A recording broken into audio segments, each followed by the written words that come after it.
Before you change your life, you must face something uncomfortable. The voice in your head is not always telling the truth. It sounds convincing. It sounds logical. It sounds like you. But most of the time, it is reacting, assuming, exaggerating, and repeating old patterns you never chose consciously. It says you are behind. It says you are not enough. It says something will go wrong. It says you must prove yourself. And without realizing it, you build your life around these thoughts. You hesitate because of them. You stay silent because of them. You overthink because of them. You suffer because of them. Buddhism teaches something simple but life-changing. Your mind can be your greatest tool or your greatest trap. If it is untrained, it will control your emotions. If it is unexamined, it will control your reactions. If it is unquestioned, it will control your direction. Most people try to fix their outer world, while their inner world remains chaotic. And they try to change jobs, relationships, environments, but the same mind follows them everywhere. Because the real battlefield is not outside. It is in the space between a thought appearing and you believing it. If you learn to understand your mind, everything changes. If you learn to observe instead of react, everything changes. If you learn to pause instead of obey, everything changes. This is not about silencing your mind. It is about no longer being controlled by it. And once you realize that you are not the voice, but the awareness behind it, you begin to step into a different way of living, a steadier way, a clearer way, a freer way. And that is where true transformation begins. You are the observer, not the voice. One of the most powerful realizations in Buddhism is this: you are not the voice inside your head. You are the one who hears it. Right now, if you pause for a moment, you will notice something. There is a voice speaking in your mind. It comments on what you are reading. It judges. It remembers. It plans. It worries. It compares. Sometimes it praises you. Sometimes it attacks you. But here's the important question. If you can hear that voice, who is listening? That listener is you. The voice changes all the time. In the morning it may be hopeful. By afternoon it may be stressed. At night it may be anxious or regretful. If you were the voice, you would change every second with it. But something inside you remains aware of all those changes. That awareness is steady. It does not shout. It simply observes. Thoughts appear on their own. You do not sit down and decide, now I will think something negative. It just shows up. A memory comes. A fear appears. A random idea passes through. The mind produces thoughts the same way the heart produces beats, automatically. The problem begins when you believe every thought is you. When the voice says, I'm not good enough, you feel small. When it says, they don't respect me, you feel angry. When it says, something bad will happen, you feel anxious. You react as if those sentences are facts carved in stone. But they are just mental events. Imagine you are sitting by a river. Leaves are floating on the water. Each leaf is a thought. You can watch them pass without jumping into the river. But most people jump into every leaf. They get carried away by it. They drown in it. And when you understand that you are the observer, not the voice, something changes. You stop fighting every thought. You stop obeying every thought. You simply notice it. You might say quietly in your mind, there is a thought of fear. Not, I am afraid. Just, there is fear. That small shift creates distance, and distance gives you power. You begin to see that thoughts rise and fall. They are unstable. They move.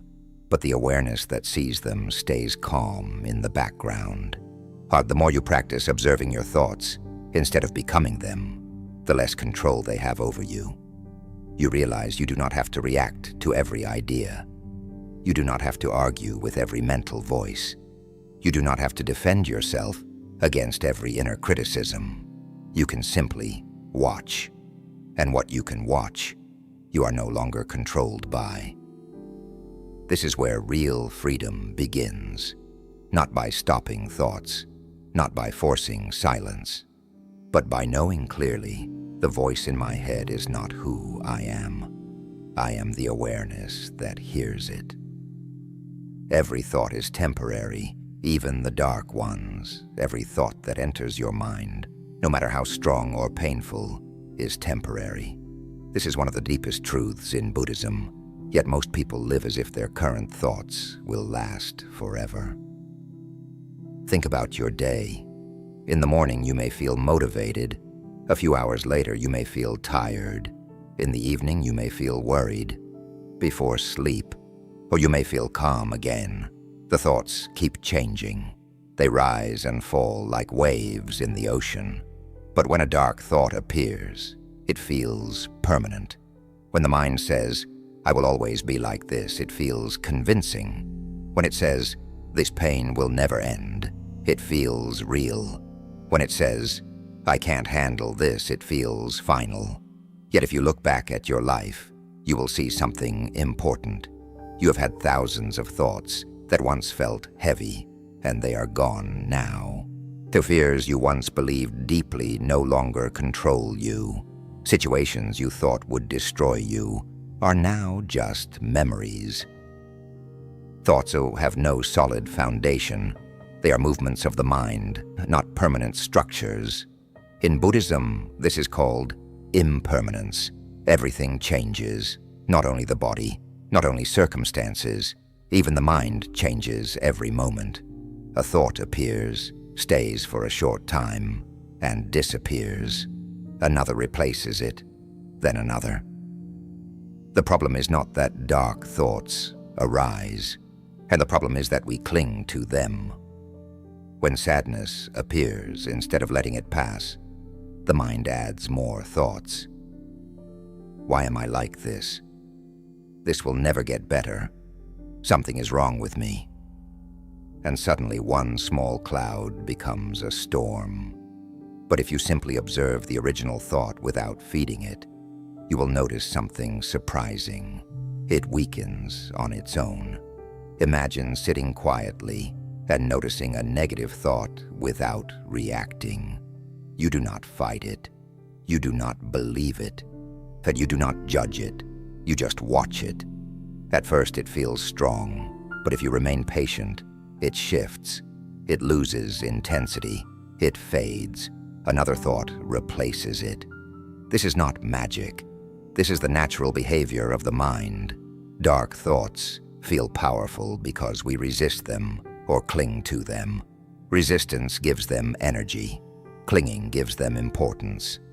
But awareness lets them pass. Even the most painful mental state cannot stay forever. Anger cannot burn endlessly. Fear cannot scream without pause. Shame cannot shout forever. The mind does not have that kind of stability. When you deeply understand this, you stop panicking during difficult mental moments. Instead of thinking, "I am trapped in this," you think, "This is passing through." That small shift creates calm. You begin to trust the process of change. You learn patience.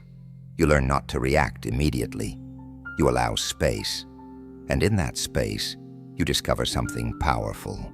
No thought, no matter how dark, has the authority to define you permanently. It will come. It will stay for a moment. And it will go. Your job is not to eliminate thoughts. Your job is to remember they are temporary guests, not permanent residents. Interpretation creates suffering. More than events. What hurts you most is often not what happened, but what your mind says about what happened. An event by itself is usually simple. Someone did not reply to your message. A plan did not work out. And you made a mistake. Someone criticized you. These are facts, clear, direct, neutral in their raw form. But the mind does not stop at facts. It immediately adds meaning. They ignored me because I'm not important. This failed because I'm not capable. They criticized me because they don't respect me. This delay means my future is ruined. Now suffering begins. The event may have lasted a few seconds. The interpretation can last for days. And this is one of the deepest teachings in Buddhism. Pain is part of life, but mental suffering is created by how we interpret that pain.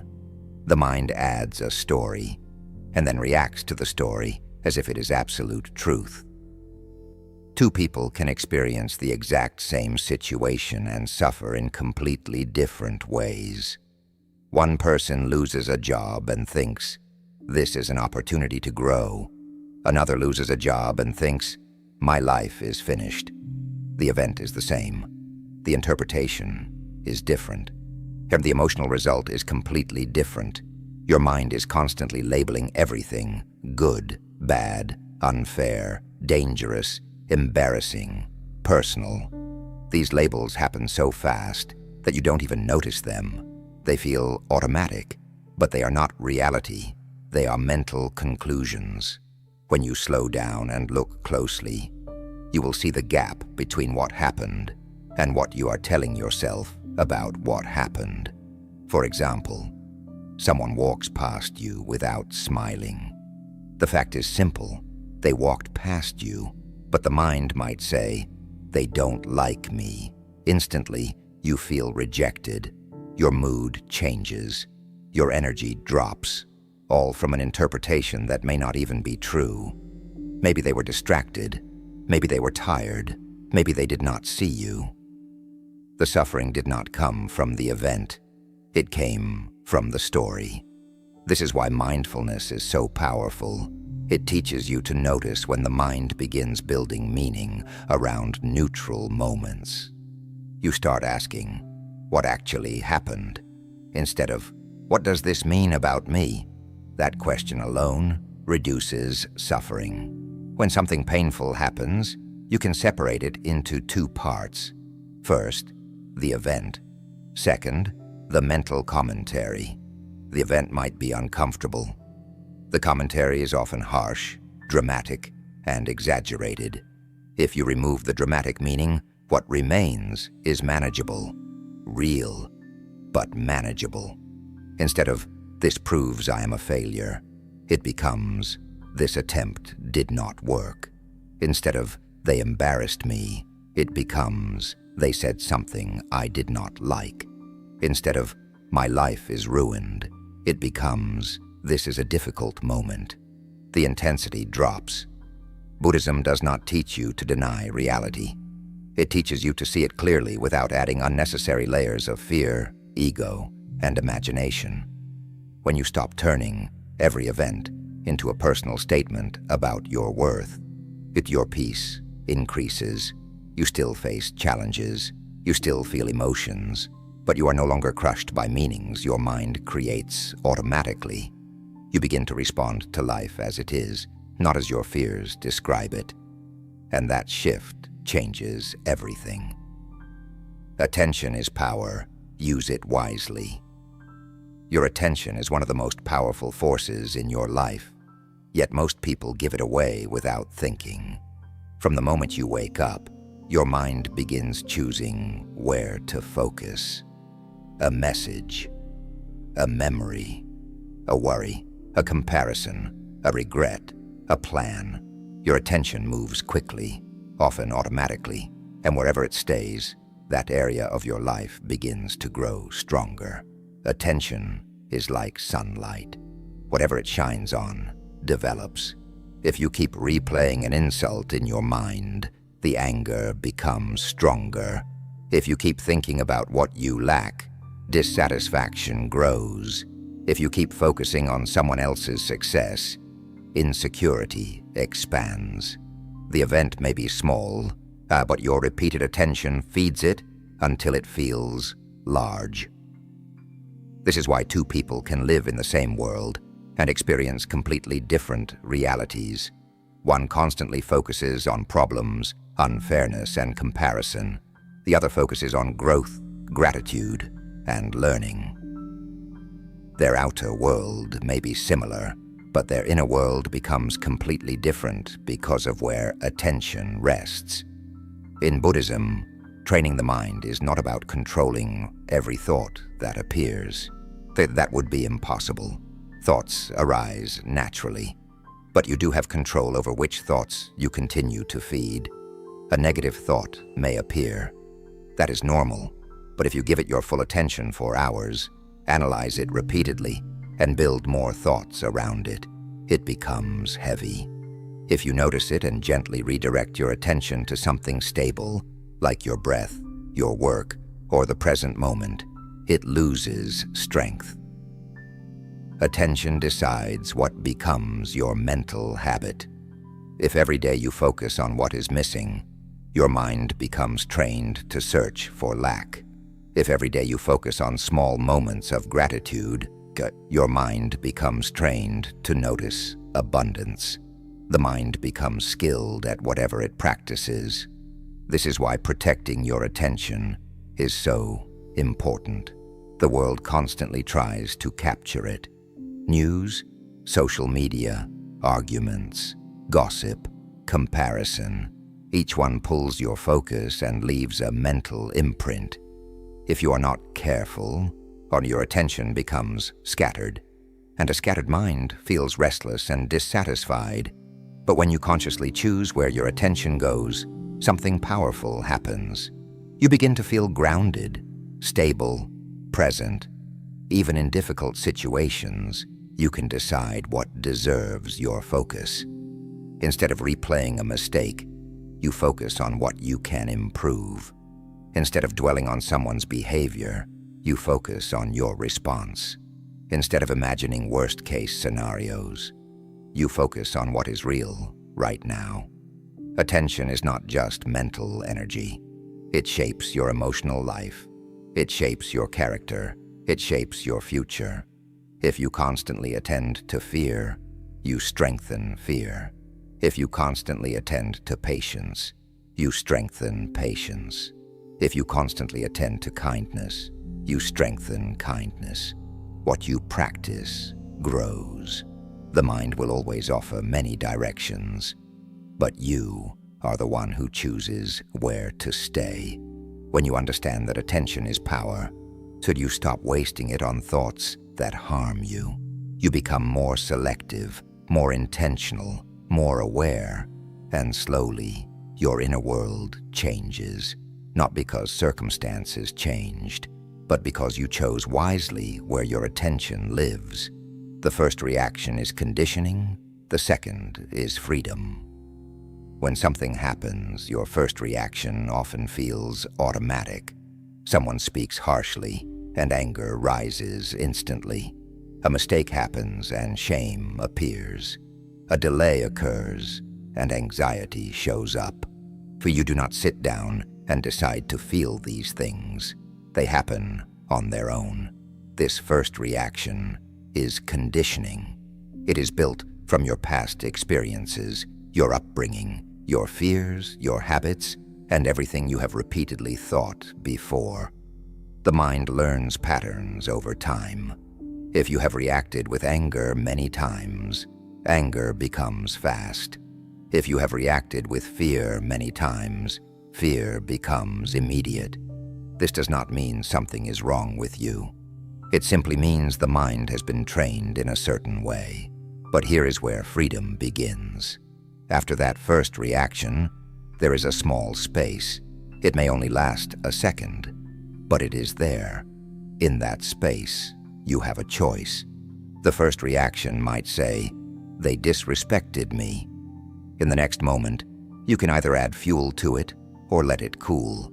You can raise your voice or you can pause. You can defend your ego or you can protect your peace. That second moment is not conditioning. And that second moment is awareness. Most people live only in the first reaction. They believe, this is just how I am. They think their temper, their anxiety, Their defensiveness is their personality. But it is not personality. It is practice. If you have practiced reacting quickly, you become quick to react. If you practice pausing, you become calm. Freedom is not found in stopping the first reaction from appearing. Even advanced practitioners still feel anger, fear, or sadness arise. The difference is they do not immediately obey it. They feel it, but they do not become it. Imagine a spark landing on dry grass. The first spark is natural, but whether it becomes a fire depends on what happens next. If you immediately throw more fuel, it spreads. If you step back and do nothing, it fades. Your mind works the same way. The first reaction is the spark. The second moment decides the fire. When you train yourself to notice that first reaction without instantly acting on it, you begin to break old patterns. The anger may still arise, but it does not control your words.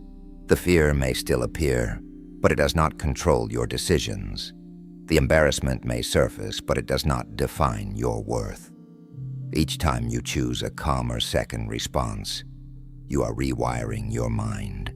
You are teaching it a new habit. At first, the space between reaction and response feels small, almost invisible, but with practice, it grows.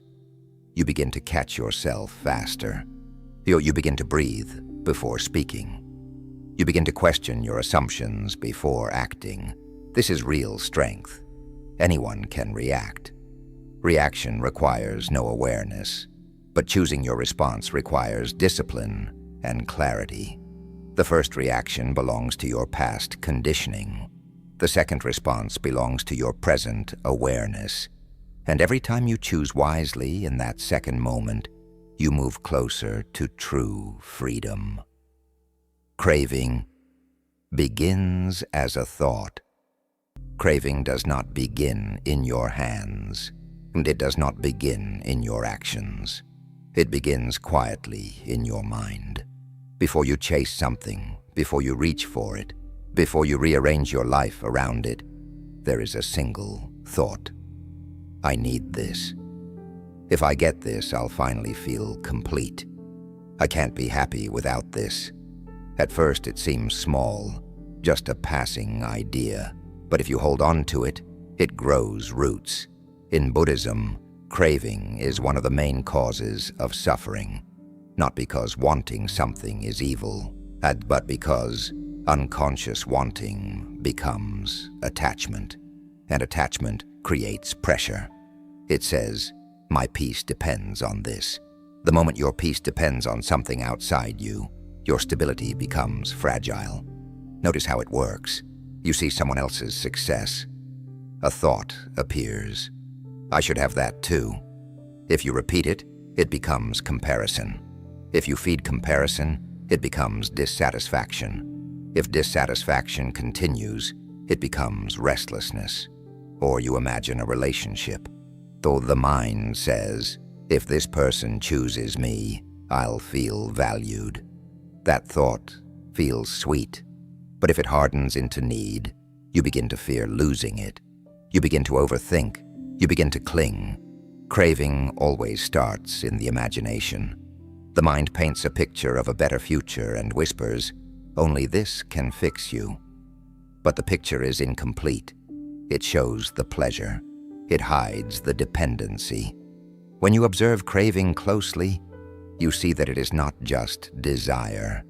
It is desire mixed with belief, or the belief that without this thing, you are lacking. That belief is the real source of suffering. You can enjoy things. You can pursue goals. You can build relationships. Buddhism does not ask you to become empty of all preferences. It asks you to see clearly when desire turns into attachment. Attachment feels tight. It feels urgent. It feels like you cannot relax until you get what you want. Your thoughts revolve around it. Your mood depends on it. Your identity starts connecting to it. Though all of that began with one thought. If you catch the thought early, Before it becomes obsession, you remain free. You can say, "This would be nice, but I do not need it to be whole." That sentence alone weakens craving. The mind may still imagine. That is natural. But when you see the process clearly, you are less likely to be controlled by it. Craving promises happiness in the future while stealing peace from the present. When you train yourself to observe the first spark of wanting, you gain power. You can choose to pursue something without losing yourself in it. You can appreciate without clinging. You can enjoy without depending. The mind will always create desires. That is its nature. But you do not have to turn every desire into a chain. When you see craving as a thought, just a thought, you stop being dragged by it. You remain steady. And in that steadiness, real contentment begins.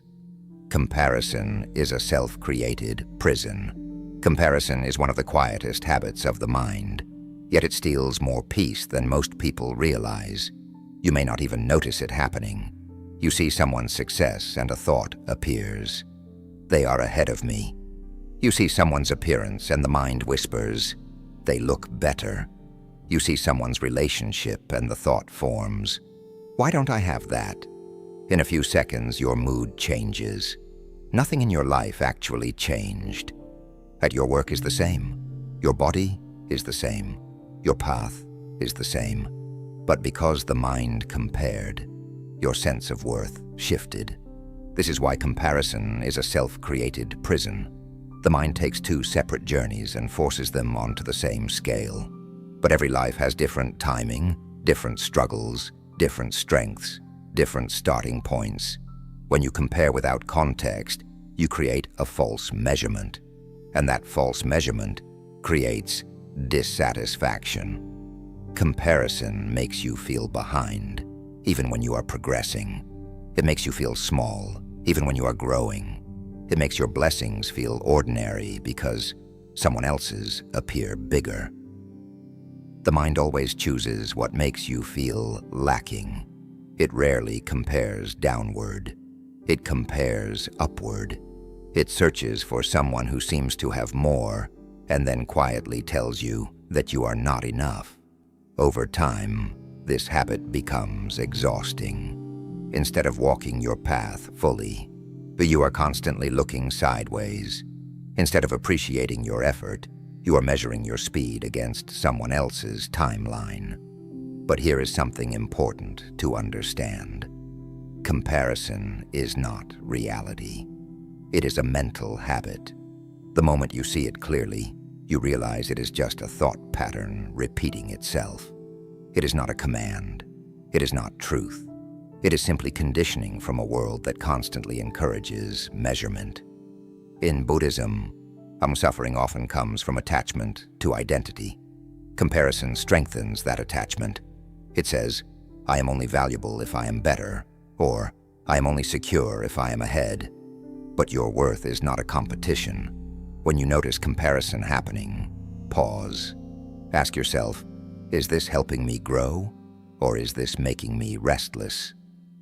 Most of the time, it only creates tension. Growth comes from focusing on your own effort.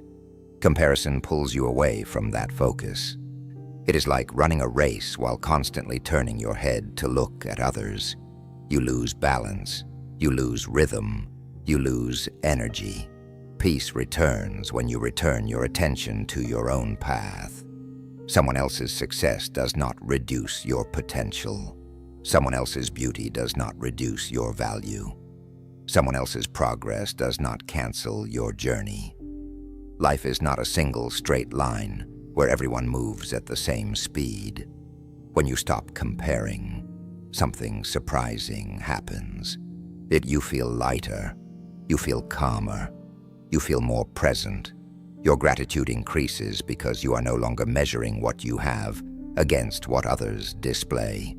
Comparison builds invisible walls around your happiness.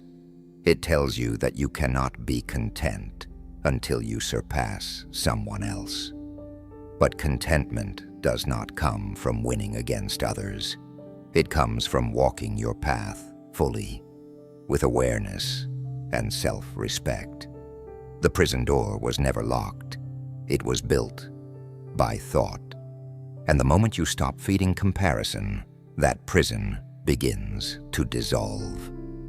Naming a thought breaks its control. When a thought takes over your mind, it feels powerful. It feels personal.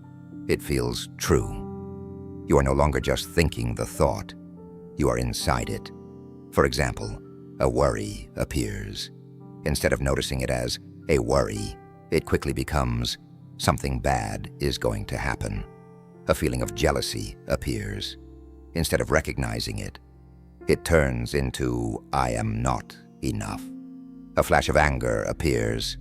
Instead of seeing it clearly, it becomes they always treat me this way. The thought stops being a mental event and starts feeling like reality itself. But something very simple can weaken its control. Naming it. When you gently say in your mind, this is worry, something changes. When you say, this is jealousy, or this is anger, or this is self-doubt, you step slightly outside the experience. You create space. Instead of, I am anxious, it becomes, there is anxiety. Instead of I am a failure, it becomes, there is a thought about failure. That small shift may look minor, but it is powerful. Why? Because when you name a thought, you remind yourself that it is just a mental process, not your identity, not absolute truth, not a permanent state. Imagine clouds moving across the sky. If you believe you are the cloud, you feel heavy and unstable. But if you recognize you are the sky watching the clouds, everything feels different. The clouds come and go. The sky remains open. Naming a thought is like recognizing the cloud for what it is. It also slows the mind down. When you are caught in a spiral, thoughts move fast. They jump from one idea to another, building tension. But the moment you pause and label the experience, you interrupt that speed. This is overthinking. This is fear about the future. This is regret about the past. You are not judging yourself. You are not trying to force the thought away. You are simply observing, and observation weakens intensity. When a thought remains unnamed, it feels huge. It feels overwhelming. But once named, it becomes specific. It becomes manageable. It becomes something you can watch instead of something that controls you. Over time, this practice builds stability. Instead of reacting immediately to every mental wave, you begin to notice patterns. You see how often worry repeats. You see how quickly comparison appears. You see how easily anger rises. And once you see patterns, you stop being surprised by them. You no longer think, why is this happening to me? You understand, this is just a habit of my mind. That understanding brings calm. Naming a thought does not erase it instantly, but it removes its illusion of authority. It stops feeling like a command and starts feeling like a passing experience. And when thoughts lose their authority, you regain yours. You do not have to fight your mind. You only have to see it clearly.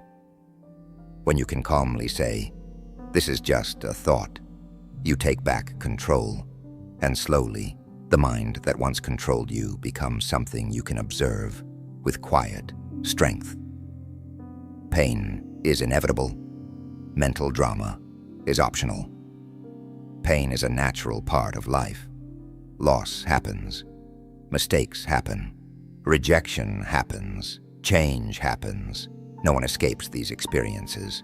But there is a second layer that often hurts more than the pain itself. That second layer is the story the mind creates around the pain. The event might be simple. Someone leaves. A plan fails. You lose an opportunity. A person disappoints you. That is pain. But then the mind begins speaking. This always happens to me. I will never recover from this. This proves I am not good enough. My future is ruined.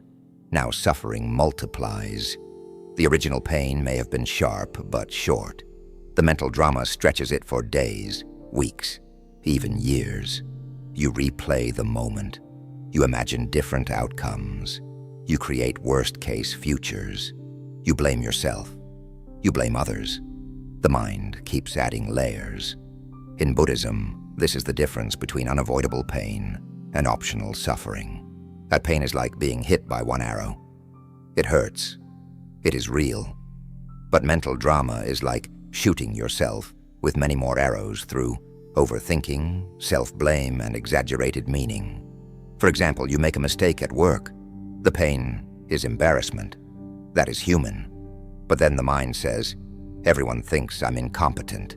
This will destroy my reputation. I always mess things up. Now the embarrassment grows into anxiety, shame, and fear of the future. The mistake lasted a moment. The story keeps it alive.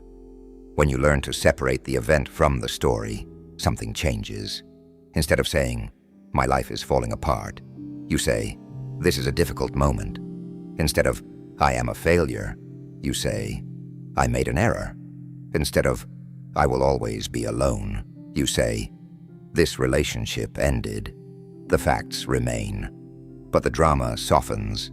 This does not mean you ignore emotions. It does not mean you pretend everything is fine. It means you refuse to let your mind turn temporary pain into a permanent identity. Most of the time, suffering grows because the mind wants certainty. It wants to explain why something happened and what it means about you. But those explanations are often extreme and unfair. When you pause and ask, what actually happened? You bring clarity. When you ask, what am I adding to this? You reduce unnecessary weight. Pain becomes lighter when it is not wrapped in exaggerated meaning. You may still feel sadness. You may still feel disappointment. But without the dramatic story, the feeling moves through you instead of trapping you. Life will not stop presenting challenges.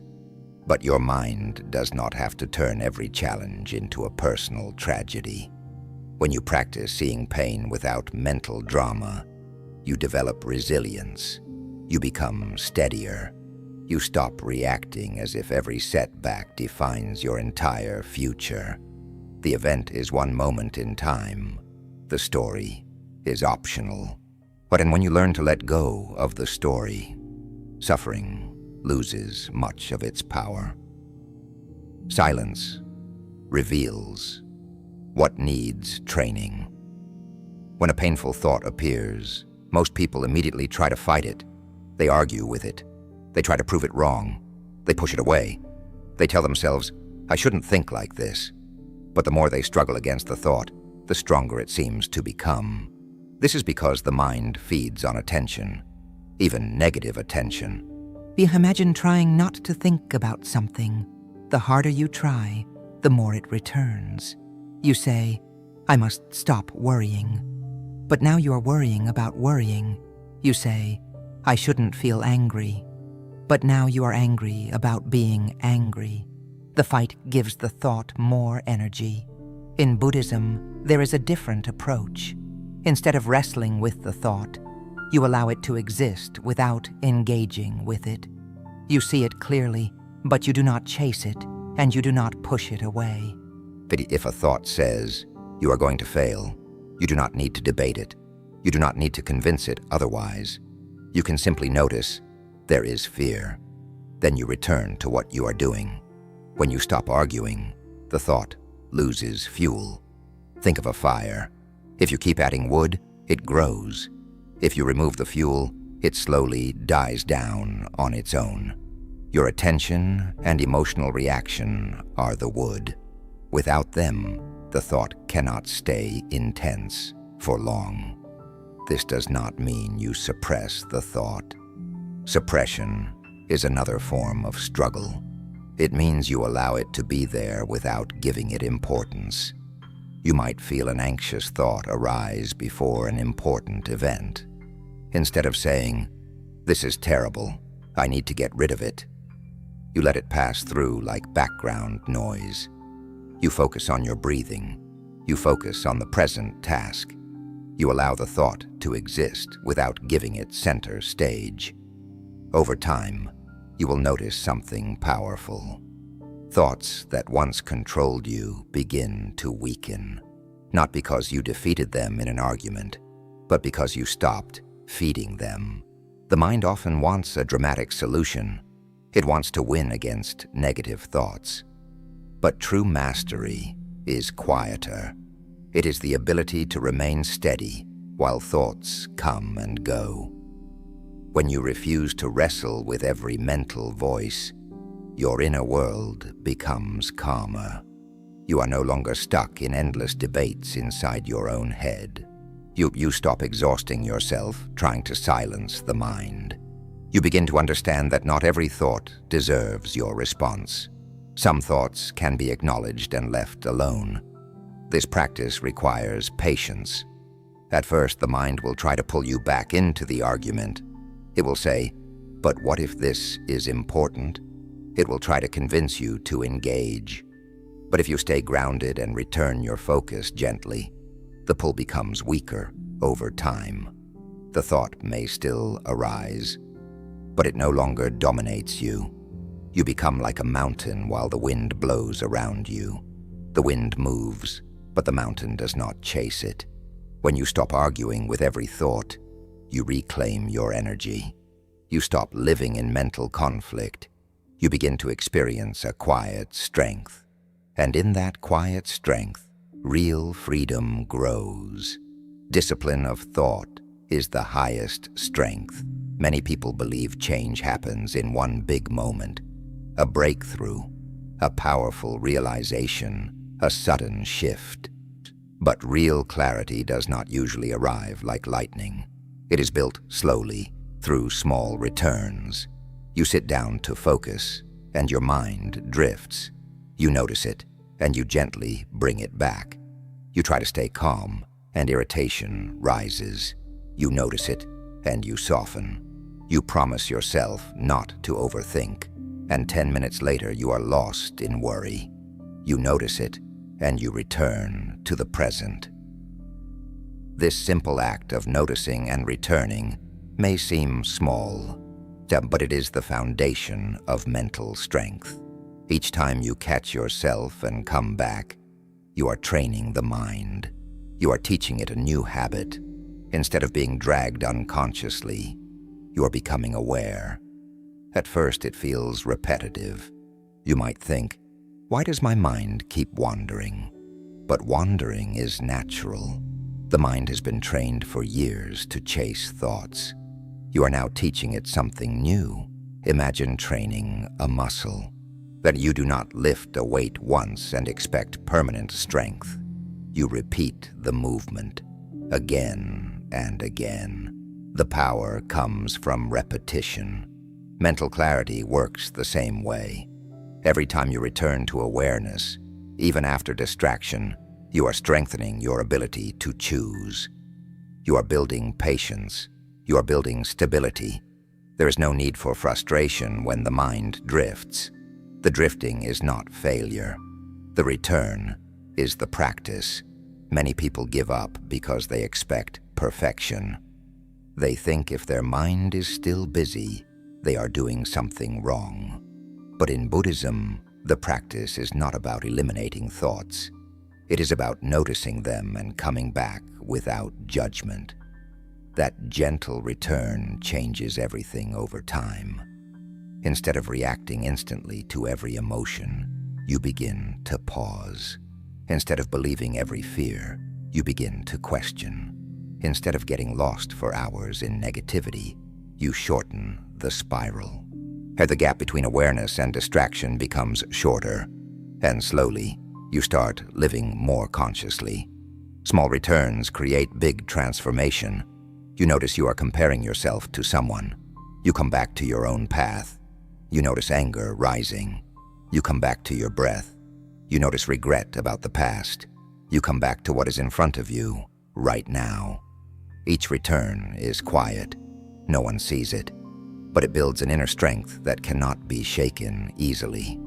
Over time, but your mind becomes less chaotic, not because life is easier, but because you are more present. You are no longer carried away for long periods without realizing it. You catch yourself. You return, again and again. And through these countless small returns, clarity becomes your natural state. Not forced, not dramatic, but steady. That steady clarity is real power. A trained mind creates an unshakable life. Real freedom is not when your mind becomes completely silent. It is when thoughts can arise, and you do not immediately move with them. A fearful thought appears, but you do not collapse. An angry thought appears, but you do not attack. A tempting thought appears, but you do not chase. A self-critical thought appears, but you do not believe it without question. This is what a trained mind looks like. Many people think freedom means controlling the outside world, controlling outcomes, controlling people, controlling circumstances. But life will always remain uncertain. Things will not always go your way. If your peace depends on everything being perfect, you will always feel unstable. But when your mind is trained, something changes. Events still happen. Thoughts still arise. Emotions still move through you. Yet you are not pulled in every direction. You feel anger, but you choose your words carefully. You feel fear, but you still take wise action. You feel desire, but you do not lose your balance. You feel sadness, but you do not turn it into hopelessness. This is inner stability. It is not numbness. It is not suppression. You still experience life fully. The difference is that you are no longer controlled by every mental wave. Imagine standing at the edge of the ocean. Waves come and go. Some are small, some are strong, but you remain grounded. You are aware of the movement, yet you are not swept away. That is what mental freedom feels like. Without this training, thoughts silently dictate your life. While one negative comment ruins your day, one fear stops you from trying, one comparison lowers your confidence, one mistake defines your identity. But when the mind is steady, those same moments lose their power. You begin to respond instead of react. Instead of asking, "Why is this happening to me?" you ask, "How can I respond wisely?" Instead of being ruled by impulse, you are guided by awareness. This changes your relationships. It changes your work. It changes how you see yourself. You no longer depend on praise to feel worthy. You no longer collapse under criticism. You no longer chase every desire that appears. You no longer fear every uncertain future. You begin to live from choice instead of habit. And that is true liberation in Buddhism. Not escaping thoughts, not eliminating emotion, but reaching a point where thoughts can exist without owning you. When the mind becomes your servant instead of your master, you move through life with quiet strength. There is space between stimulus and response. There is calm in situations that once overwhelmed you. You realize that nothing outside you has the authority to disturb you unless your mind allows it. That realization is powerful, because once you understand that your freedom lives in how you relate to your thoughts, not in controlling the world, you stop chasing control externally. You start cultivating it internally. And when that inner control becomes strong, your life feels lighter, clearer, and deeply stable. No matter what rises or falls around you, the world will always be noisy. People will speak. Situations will change. Plans will fail. Opportunities will come and go. Praise will lift you. Criticism will test you. Nothing outside you will ever remain completely stable. But there is one place where stability can be built: your mind. If you leave it untrained, it will react to everything. It will magnify problems. It will replay pain. It will chase desires endlessly. It will compare, fear, assume, and judge without pause. And slowly, without realizing it, you will begin living according to those uncontrolled thoughts. But if you train it, patiently, daily, quietly, everything shifts. You begin to notice instead of react. You begin to pause instead of explode.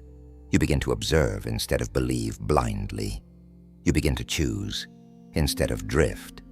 That is real power, not controlling people, not controlling outcomes, but controlling your relationship with your own mind. The Buddha taught that freedom does not come from changing the world. It comes from seeing clearly, from understanding the nature of thoughts, from realizing that they rise, they pass, and they do not define you. When you truly understand this, fear loses its grip. Comparison loses its poison. Craving loses its urgency. Anger loses its fire. And what remains is awareness, steady, calm, grounded. That you do not need a perfect life to feel peace. You need a trained mind. So the next time a thought appears, whether it is fear, doubt, anger, or desire, do not rush to obey it. Do not rush to fight it. Watch it. Let it rise. Let it fall. And remember who you truly are. Not the voice, but the awareness behind it. Control your thoughts before they control your life.